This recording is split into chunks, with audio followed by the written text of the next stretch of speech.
Assalamualaikum warahmatullahi wabarakatuh. Kita lanjutkan, ini adalah lanjutan dari tata nama. Kemarin sudah dibahas, jelaskan tentang aturan tata nama nitrokarbon jenuh dan nitrokarbon tidak jenuh.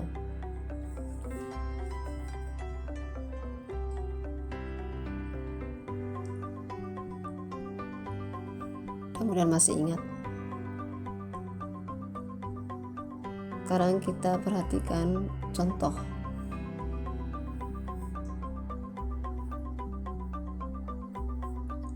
Di situ ada struktur nitrokarbon C10H22. Langkah yang pertama itu menentukan rantai induk.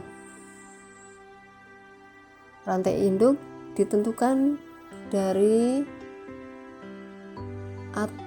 ujung atom C ke ujung atom C yang lain. Di situ ada keterangan ujung dan jumlah atom. Contohnya dari paling kiri, C paling kiri, ke kanan ke C nomor 2 terus ke atas itu cuma ada 3 atom C. Dengan kalau lurus dari kiri ke kanan itu ada 6 atom C. Dari kiri ke kanan dan tidak sampai ujung terus ke atas tuh ada etil ya, di situ itu juga 6 atom C. Dan kalau ke bawah itu ada 4 atom C. Silakan kalian perhatikan tanda anak panahnya. Itu artinya jumlah atom C dari ujung yang satu ke ujung yang lain.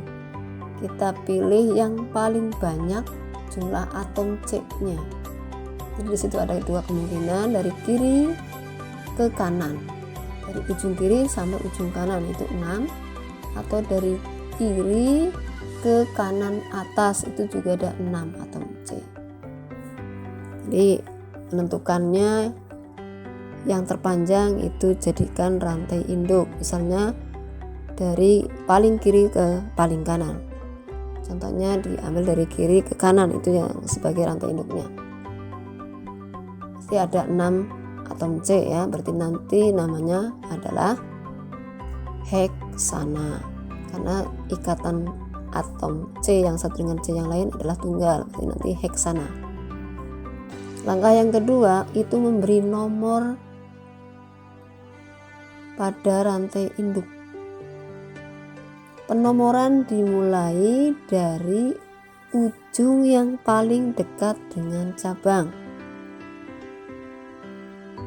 Tadi sudah ditentukan rantai induknya dari kiri ke kanan, dari ujung kiri ke ujung kanan. Berarti yang di atas yang di garis anak panah merah itu yang namanya cabang. Di situ ada CH3, itu ada keterangannya metil karena C-nya 1. Kalau C-nya 1 hanya 4 kan metana, karena ini cabang berarti namanya alkilnya jadi metil. CH4 metana, berarti kalau CH3 metil. Metana jadi metil, nanti etana jadi etil ya. Kemudian ada juga CH3 yang di bawah garis anak panah merah, itu juga cabang, itu metil juga. Kemudian ada di atas CH2 dan CH3. Jadi di kanan atas itu ada CH2, CH3, berarti jadi C2H5. Berarti kalau C2H5 namanya etil. Kalau C2H6 etana. Sedangkan itu karena cabang disebut dengan alkilnya, berarti etana jadi etil. CH2CH3 atau C2H5 itu namanya etil. Penomoran berarti dari ujung kiri ke ujung kanan, karena dari ujung kiri di C nomor 2 sudah ada cabang. Sedangkan kalau kita memberi nomor dari ujung kanan, di C nomor 3 itu baru ada cabang etil. Berarti kita pilih penomorannya dari sebelah kiri, karena di nomor 2 sudah ada cabang. Jadi kita taruh angka 1 sampai 6.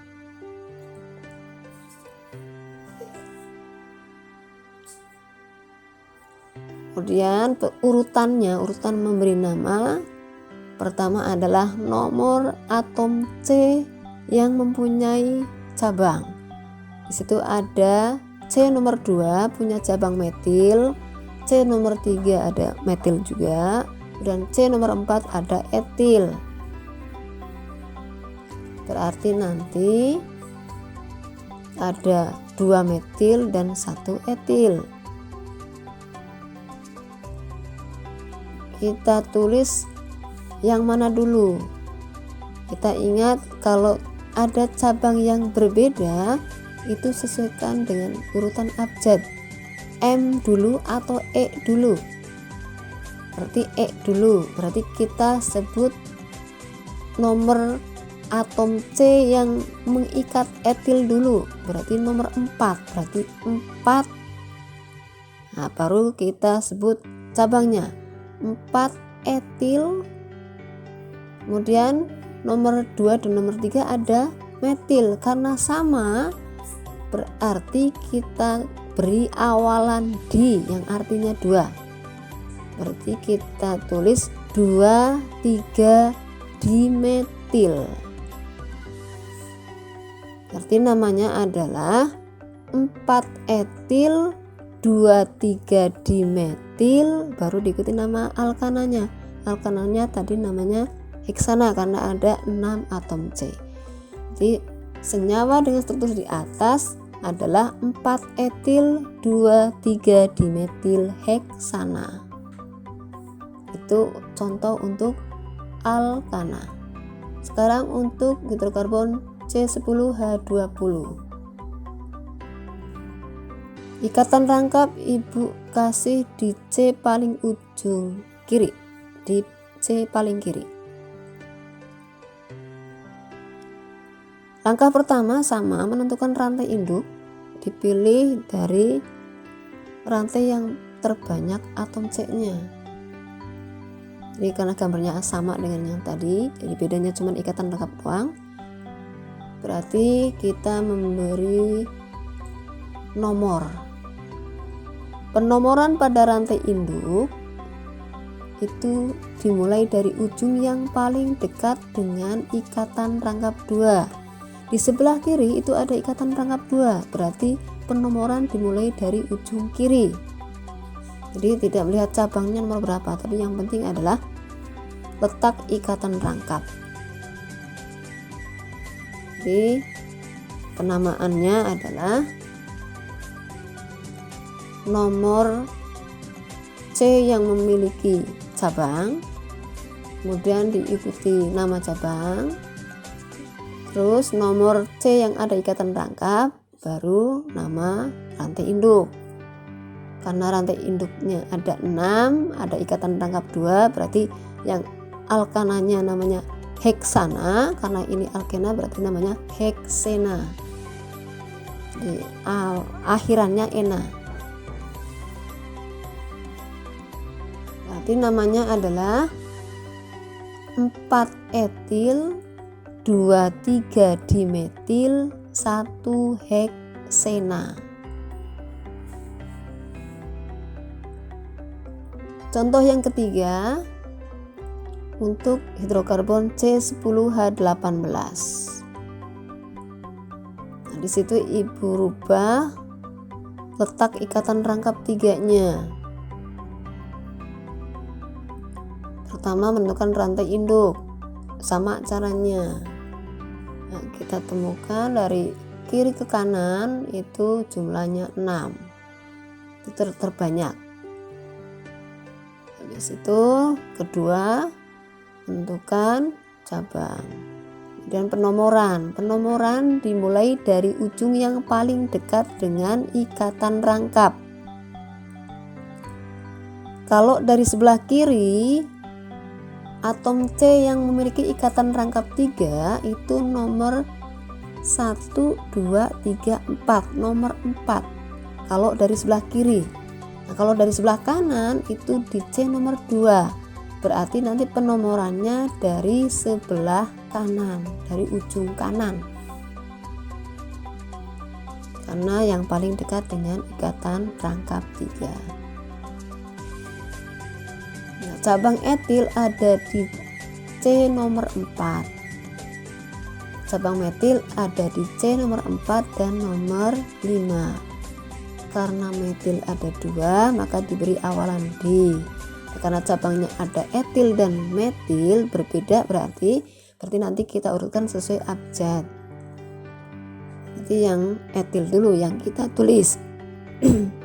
Berarti namanya adalah 4 etil, 4, 5 dimetil, 2 heksuna.